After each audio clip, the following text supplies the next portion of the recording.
हनुमान जी का ऋण। करीब 95 साल पहले की बात है।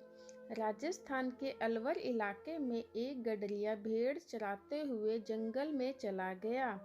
अचानक किसी ने उसे कहा, यहाँ बकरियां चराना मना है। बातों बातों में पता चला कि वो इलाके का तहसीलदार था। दोनों में बात होने लगी। पता चला कि बहुत कोशिश के बाद भी तहसीलदार को बच्चे नहीं होते। गडरिया ने उससे कहा, आप दौसा के बालाजी हनुमान जी के मंदिर जाकर बेटा मांग लो, मिल जाएगा।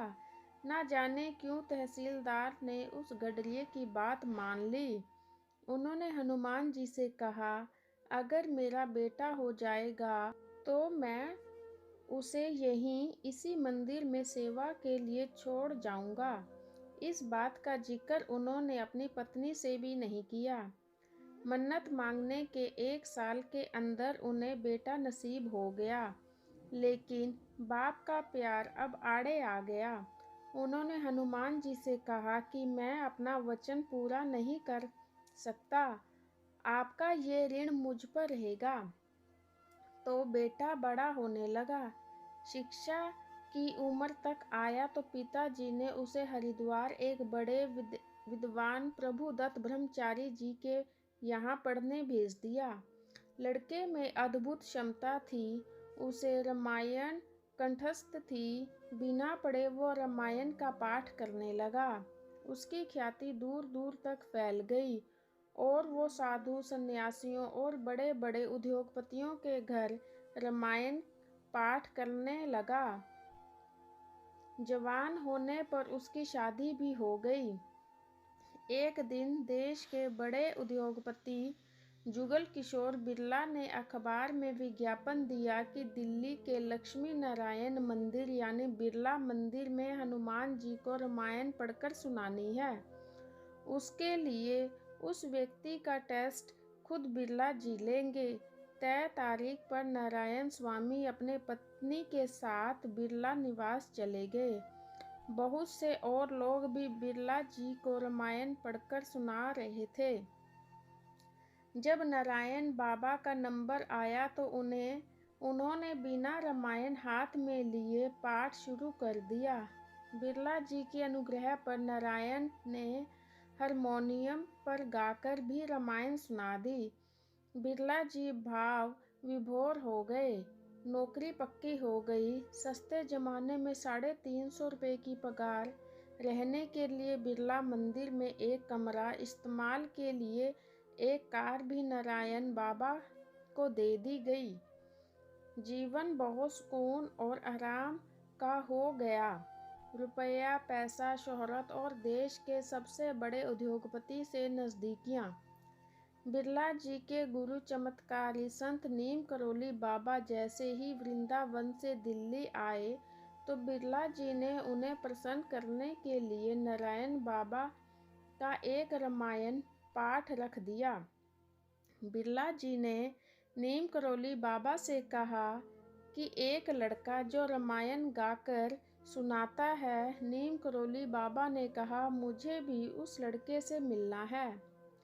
जैसे ही नारायण बाबा कमरे में गए तो नीम करोली बाबा ने कहा, तेरे बाप ने हनुमान जी से धोखा किया है।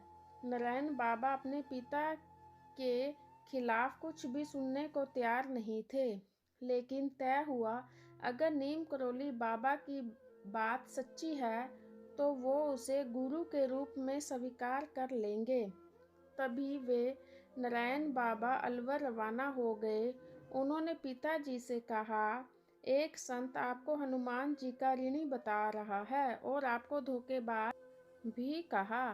नारायण बाबा के पिता ने कहा कि वो संत हनुमान जी ही हो सकते हैं, क्योंकि ये बात तो सिर्फ उन्हें ही पता है। पिताजी की बात सुनकर नारायण बाबा वापस चले गए और नीम करोली बाबा को अपना गुरु स्वीकार कर लिया। नीम करोली बाबा ने आदेश दिया कि नारायण, तेरा जन्म हनुमान जी की सेवा के लिए हुआ है, इसलिए छोड़ लाला की नौकरी। गुरु आदेश मिलते ही नारायण बाबा ने नौकरी छोड़ दी और दिल्ली के महरौली इलाके में एक जंगल में एक गुप्त मंदिर में आश्रय लिया। बिरला मंदिर से निकलकर सांप, भूतों और एक अनजान जंगल में हनुमान जी की सेवा शुरू कर दी। नीम करोली बाबा ने आदेश दिया कि किसी से 1 रुपया भी नहीं लेना है और हर साल नवरात्रों में लोगों का भंडारा करना है। बड़ी अजीबोगरीब बात है कि 1 पैसा भी किसी से नहीं लेना और हर साल हजारों लोगों को खाना भी खिलाना है। लेकिन गुरु ने जो कह दिया वो पत्थर पर लकीर है। बिना सोच के उन्होंने अपना काम शुरू कर दिया। नीम करोली बाबा ने बिरला से कहकर नारायण बाबा की पत्नी को घर चलाने के पैसे हर महीने दिलवा दिए, लेकिन नारायण बाबा को पैसों से दूर रखा। सन 1969 से आज तक इस मंदिर से हर साल 2 बार नवरात्रों में हजारों लोगों का भंडारा खाकर जाते हैं। किसी को आज तक इस मंदिर में पैसे चढ़ाते नहीं देखा गया, लेकिन हाँ, प्रसाद पाते सबको देखा है। नारायण बाबा आज 94 साल के हो गए हैं, लेकिन गुरु सेवा में आज भी लगे हैं और चाहते हैं कि कम ही लोग उनसे मिलने आए। जय हनुमान जी की जय, बाबा नीम करोली महाराज की। अगर आपको हमारी ये वीडियो अच्छी लगी है तो चैनल को सब्सक्राइब अवश्य करें। जय श्री राम, जय श्री राम।